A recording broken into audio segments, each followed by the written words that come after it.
আসসালামু আলাইকুম রহমতুল্লাহি আবরাকাতু। সুপ্রিয় দর্শক, কেমন আছেন সবাই? আশা করি সকলেই ভালো আছেন। আমরা অনেকে জানি না শবে কদরের নামাজ কিভাবে আদায় করতে হবে এবং কোন কোন সূরাতে আদায় করতে হবে। চলুন শুনে আসি শেখ আহমদুল্লাহ হুজুর এই বিষয়ে কি বলে। কদরের নামাজ কয় রাকাত এবং কিভাবে পড়তে হবে। দেখুন, লাইলাতুল কদর, যেটাকে আমরা শবে কদর বলছি, এই কদরের নামাজ আমরা দুই রাকাত করে পড়বো। অর্থাৎ কদর রাতে আমরা যে ইবাদতবন্দি করবো এর ভিতরে প্রধান ইবাদত নামাজ, তো সেই নামাজটা দুই রাকাত করে পড়বো। হতে পারে সেটা যে কোনো ছোট ছোট সূরা দিয়ে কিংবা বড় কোনো সূরা দিয়ে। আপনার যদি বড় সূরা মুখস্থ থাকে তো বড় সূরা দিয়ে পড়লেন, ছোট সূরা দিয়ে মুখস্থ হলে একটা সূরা কয়েকবার করে পড়লেন। তবে লক্ষ্য রাখতে হবে এই নামাজগুলো যেন অনেক লম্বা সময় ধরে হয়, ধীরস্থিরতার সাথে হয়। রুকু হবে অনেক দীর্ঘ, রুকু থেকে সুন্দর করে সোজা হয়ে উঠে টান হয়ে দাঁড়িয়ে অপেক্ষা করবেন একটু, এরপর আস্তে আস্তে আপনি সেজদা যাবেন। সেজদায় যত বেশি সময় ব্যয় করতে পারেন তত ভালো। অর্থাৎ নামাজের কোয়ালিটিটাকে সুন্দর করার চেষ্টা করা দরকার, কোয়ান্টিটি এটার চাইতে।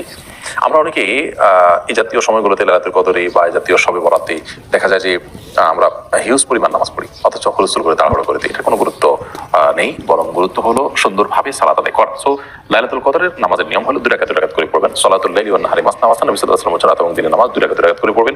এই দুই রাকাত নামাজ যত সময় নিয়ে পড়তে পারেন ততই ভালো। 4 রাকাত পড়তে পারেন, 6 রাকাত পড়তে পারেন, 8 রাকাত পড়তে পারেন, যত রাকাত সংখ্যক আপনি পড়বেন, কিন্তু কোয়ালিটি যেন সে ঠিক থাকে, আসার জন্য পড়া সেটা খেয়াল রাখবেন।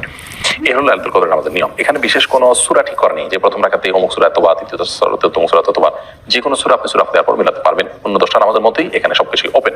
সো লাইলাতুল কদরে আমরা বেশি বেশি নামাজ পড়বো এবং নামাজের রাকাত সংখ্যা ফিক্স নেই যে এত রাকাতই পড়তে হবে।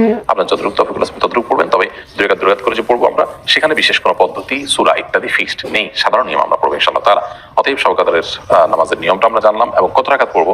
রাকাত সংখ্যা ফিক্স নেই যে এত রাকাত পড়তে হবে, বেশি পড়া যাবে না বা কম পড়া যাবে না, এরকম কোনো কিছু নেই।